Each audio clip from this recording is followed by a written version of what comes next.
avijja dan tanha tadi, ketidaktahuan dan nafsu keinginan, bisa muncul karena juga ada sebab-sebabnya.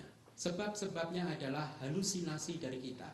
Kita sering mempunyai halusinasi dari persepsi kita. Persepsi kita tentang seseorang yang berwajah cantik, bersuara merdu, pasti akan bisa memberikan kebahagiaan pada kita. Kita tertipu sebenarnya. Semuanya ini hanyalah halusinasi saja, khayalan-khayalan kita saja. Atau juga halusinasi dari pikiran. Anda mencoba memikirkan, aduh ini rumah tangga ini kalau saya teruskan pasti hancur nih, neraka ini, pasti berujung pada neraka. Anda berpikir terus, ini udah nggak ada nih, pasti ini arahnya ke neraka ini, mending putus saja. Nah, sebenarnya hal yang seperti ini adalah halusinasi, khayalan dari pikiran kita. Kita tidak perlu mengikuti halusinasi seperti ini, ya. Kemudian halusinasi dari pandangan yang salah. Ini kehidupan ini adalah kehidupan satu-satunya. Saya harus menikmati kehidupan ini. Saya berhak untuk mendapatkan kebahagiaan. Saya berhak untuk selingkuh sana, selingkuh sini. Ini adalah pandangan salah. Ini adalah halusinasi yang harus kita lawan dan kita hancurkan. Lalu bagaimana nafsu keinginan ini akan memunculkan kelahiran kembali, akan memunculkan penderitaan-penderitaan buat kita. Apakah benar nafsu keinginan ini akan memberikan kebahagiaan buat kita? Tidak, karena nafsu keinginan ini akan mempunyai potensi menjadi karma, satu karma yang mempunyai kekuatan untuk memunculkan kelahiran kembali. Ya. Pada saat seseorang berselingkuh, dimungkinkan di masa-masa akhir, detik-detik terakhir di dalam kehidupannya, dia akan teringat akan pengalaman selingkuh dia. Ya, karma tersebut akan muncul lagi. Mungkin perselingkuhan itu terjadi 20 tahun yang lalu, ya. Dan setelah itu perselingkuhan itu putus karena cinta satu malam tadi. Ya, tetapi karma tersebut mempunyai kekuatan untuk muncul ke dalam arus batin orang tersebut di detik terakhir di dalam kehidupannya. Kalau ya detik terakhir di dalam satu kehidupan, batin seseorang dipenuhi oleh hal-hal yang negatif, maka detik berikutnya dia akan terlahir di alam yang penuh ketidakbahagiaan.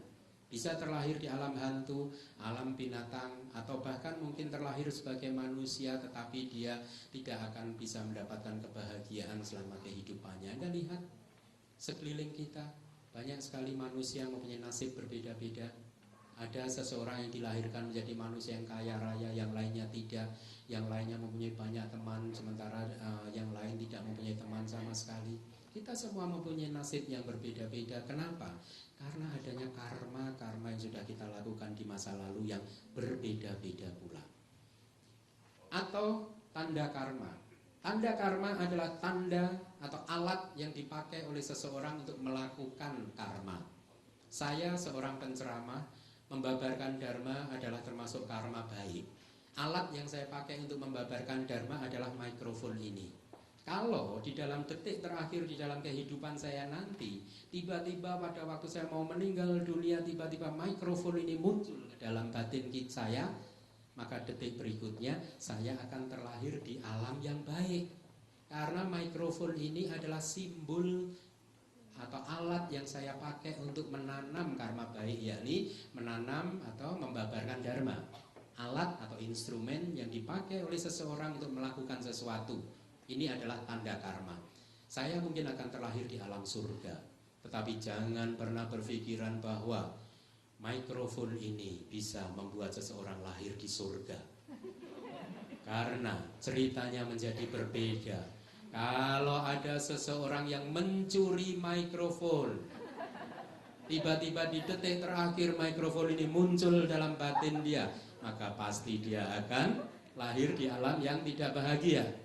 Karena apa? Karena mikrofon ini hanyalah simbol pencurian yang sudah dia lakukan. Sementara buat saya, mikrofon adalah simbol atau alat yang saya pakai untuk membabarkan dharma. Jadi karmanya berbeda. Atau tanda tujuan. Ya, seseorang akan melihat tanda-tanda di mana dia akan terlahir. Semuanya bisa muncul di salah satu dari 6 pintu. Pintu mata, pintu telinga, pintu hidung, pintu lidah, pintu tubuh, pintu kulit, dan juga pintu batin. Seseorang yang berselingkuh kemungkinan besar di dalam detik terakhir di dalam kehidupannya dia akan melihat perselingkuhannya itu dengan jelas, seolah-olah sedang terjadi. Sedang terjadi, meskipun perselingkuhan itu hanya terjadi 1 hari saja, tetapi 1 hari itu seolah-olah muncul kembali dalam bentuk yang nyata, seolah-olah dia sedang mengalaminya lagi. Kalau dia meninggal dunia dengan objek batin yang seperti ini, maka dia pasti akan terlahir di alam yang penuh penderitaan. Kebingungan dia, aduh gimana ini nanti kalau akhirnya anak istri tahu perselingkuhan saya dengan dia. Kebingungan ini bagaimana nanti setelah saya meninggal dunia ini, selingkuhan saya ini nanti bagaimana hidupnya. Kebingungan seperti ini akan memunculkan penderitaan dia di alam berikutnya. Nah, itulah apa yang terjadi pada saat seseorang melakukan perselingkuhan, dan perselingkuhan ini mempunyai kekuatan karma untuk memunculkan kelahiran kembali. Oleh karena itu kita harus mampu mengendalikan batin ini. Ada satu cerita lagi. Seorang laki-laki menangis di satu makam, di satu pusara. Dia menangis, berhari-hari dia menangis terus, sampai satu saat orang-orang karena simpati, kenapa laki-laki ini sudah berhari-hari menangisi makam tersebut. Akhirnya orang-orang yang bersimpati kepada dia mendekatinya dengan tujuan siapa tahu dia bisa membantu dia keluar dari penderitaannya. Dan dia pun bertanya kepada laki-laki tersebut, Bapak, kenapa saya amati Bapak sudah berhari-hari menangis di pusara ini, di makam ini. Emangnya ini makamnya siapa gitu. Sambil terus menangis, laki-laki tersebut menjawab, ini sebenarnya saya sedang menangisi suami pertama dari istri saya. Istri dia ya maksudnya, bukan istri saya. Kenapa menangisi suami pertama dari istri Anda? Ini gara-gara dia meninggal dunia, maka saya harus menikah dengan istrinya. Coba kalau dia nggak meninggal dunia, maka saya nggak menderita.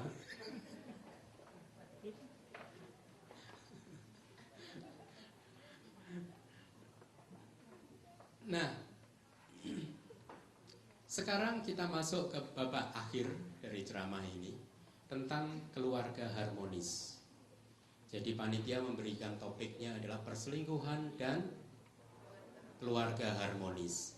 Saya teringat pada suatu cerita, pada suatu hari ya, Perdana Menteri Malaysia bertanya kepada dewa yang bisa mengabulkan segenap permintaan siapapun.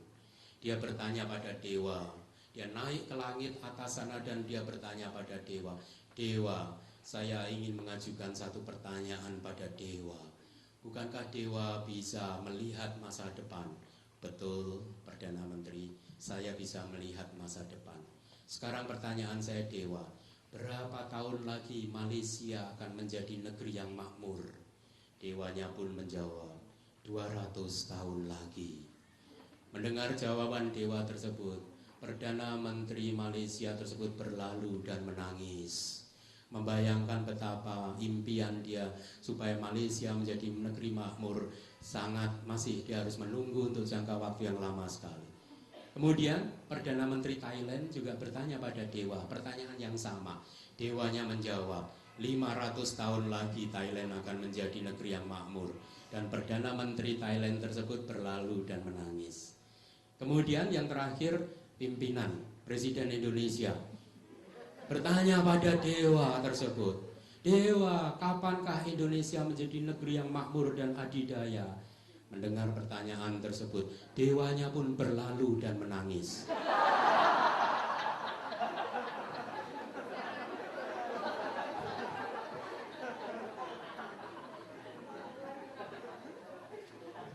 Sama juga, kalau Anda pun bertanya pada dewa tersebut, Dewa, bagaimana caranya membentuk keluarga yang harmonis? Maka dewanya pun akan berlalu dan menangis.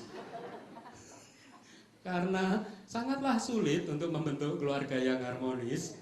Pasti saja ada godaan, pasti saja ada benturan. Karena selama kita masih tidak terbebas dari nafsu-nafsu kita, ya, maka akan menjadi sangat sulit buat kita untuk menciptakan keharmonisan dengan orang lain. Oleh karena itu, apakah dengan menghindari perselingkuhan maka akan tercipta keluarga yang harmonis? Oh, tidak bisa. Belum tentu. Ya, banyak orang-orang yang tidak pernah berselingkuh, tetapi keluarganya nggak harmonis juga. Banyak. Tiap hari berantem, tapi nggak cerai-cerai. Ya, ada yang seperti itu. Nanti kalau udah ketemu saya, Bante, kemarin saya habis berantem lagi sama suami, ya Bante, saya habis berantem lagi sama istri. Tapi selalu begitu, bertahun-tahun ceritanya selalu berulang lagi. Ya, belum tentu. Tidak adanya perselingkuhan tidak menjamin terciptanya keluarga yang harmonis.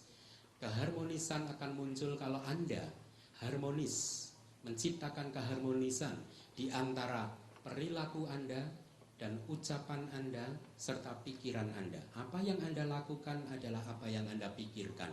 Apa yang Anda ucapkan adalah apa yang Anda lakukan dan apa yang Anda pikirkan. Harus ada keharmonisan di antara ketiga tindakan ini. Tetapi tentu saja untuk mewujudkan hal seperti itu tidaklah mudah. Lalu bagaimana caranya? Caranya adalah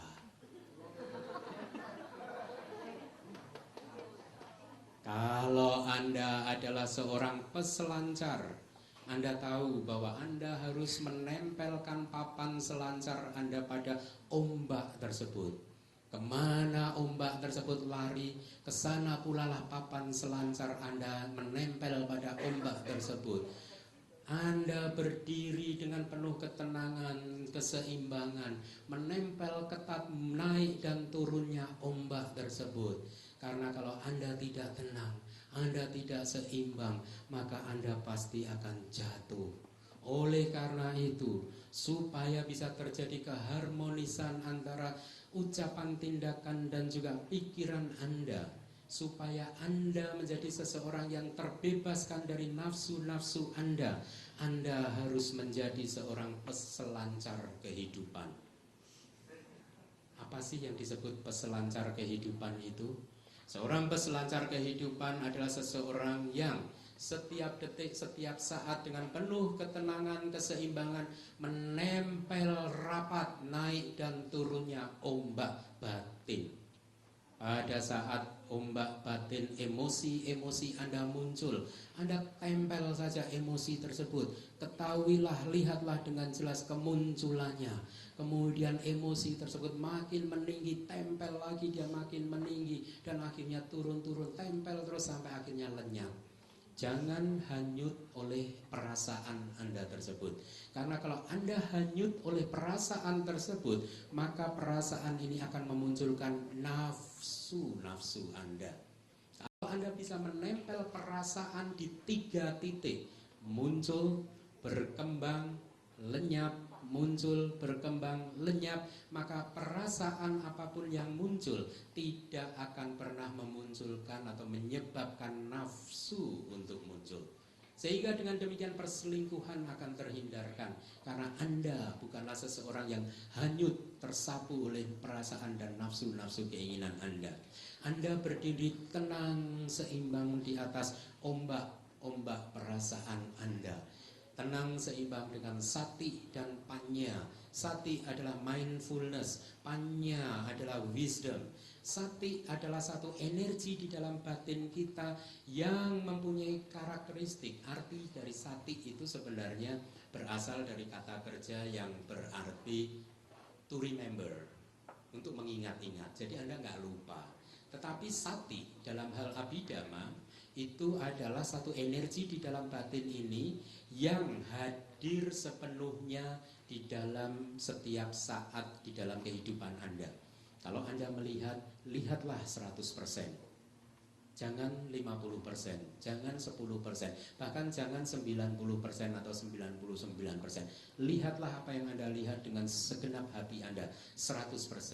Kalau Anda mendengar sesuatu, dengarlah 100%.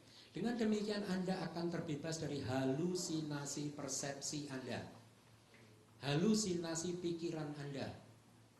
tidak memberi ruang buat halusinasi persepsi dan halusinasi pikiran, sehingga tidak meng-create, tidak menciptakan cerita-cerita tersendiri, sehingga akhirnya Anda hanyut termakan oleh cerita-cerita yang diciptakan oleh persepsi dan pikiran Anda sendiri. Aduh, selingkuh saja, selingkuh membawa nikmat. Nah, ya.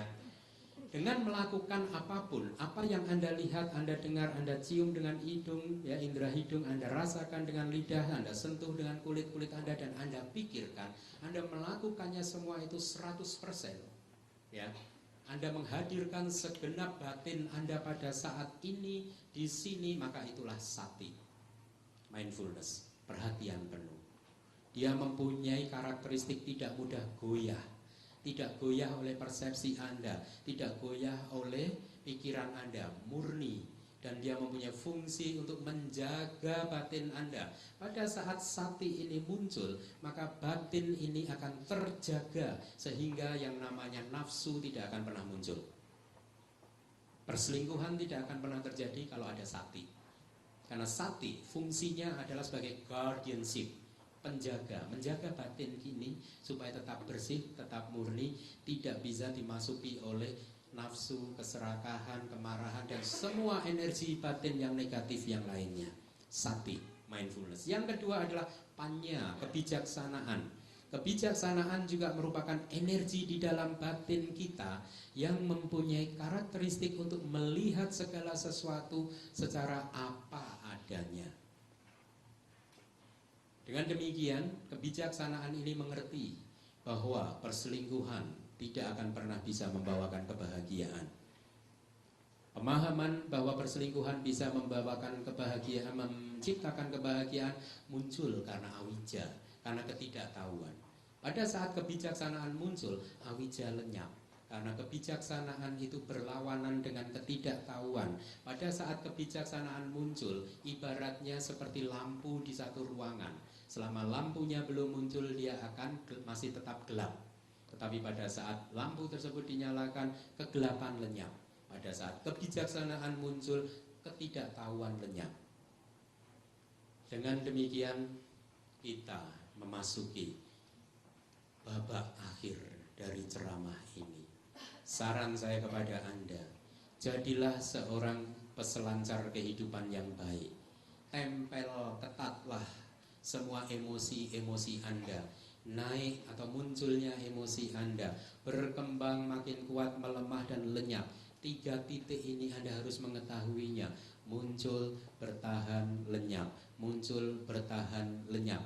Amatilah terus batin Anda. Dengan terus-menerus mengamati batin Anda, dan Anda mampu mengamati 3 titik kemunculan, bertahan, dan lenyap, maka pada saat itu Anda telah menjaga batin ini dari serangan energi-energi negatif, dari segala bentuk kekotoran batin, loba, dosa, moha, keserakahan, kemarahan, dan kegelapan batin.